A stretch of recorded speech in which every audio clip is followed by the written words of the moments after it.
यशोधरा की अग्नि परीक्षा। जिस स्त्री ने अपने पति को संसार के लिए समर्पित किया, जिस माँ ने अपने पुत्र को संन्यास मार्ग पर भेजा, जिस रानी ने स्वयं को वर्षों तक खामोशी में झोंक दिया, वही यशोधरा अब अपने भीतर एक और यात्रा का संकल्प लेकर खड़ी थी।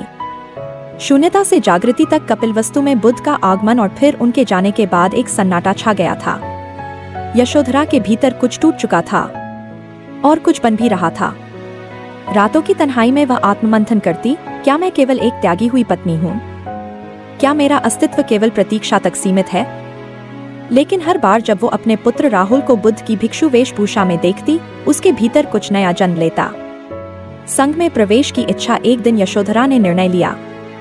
वह बुद्ध के शिष्य आनंद के पास पहुंची। मैं धम्म में प्रवेश चाहती हूँ, संघ की अनुयायी बनना चाहती हूँ। आनंद अचंभित हुआ।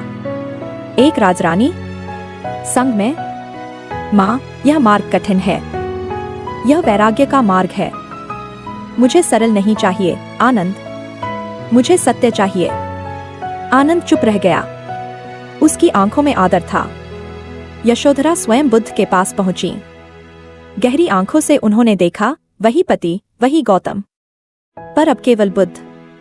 मैं अब और प्रतीक्षा नहीं कर सकती। मैं धम्म की साधिका बनना चाहती हूँ। मुझे स्वीकार करो। बुद्ध ने कुछ क्षण चुप रहकर कहा, यशोधरा, संघ का मार्ग कठोर है। वहां न राजा होता है, न रानी, केवल जिज्ञासु आत्माएं होती हैं। क्या तुम उस सब को त्याग सकोगी? यशोधरा ने उत्तर दिया, जब तुमने रात्रि में सब कुछ छोड़ दिया, तब मेरे भीतर भी कुछ समाप्त हो गया था। आज मैं जो बची हूँ, वो केवल सत्य की साधिका है। मुझे अपने आप से मिलना है गौतम, उसी मिलन की याचना है। बुद्ध ने मौन स्वीकृति दी। कुछ दिनों पश्चात यशोधरा ने अपने समस्त आभूषण, वस्त्र, रानी होने का अभिमान सब त्याग दिया।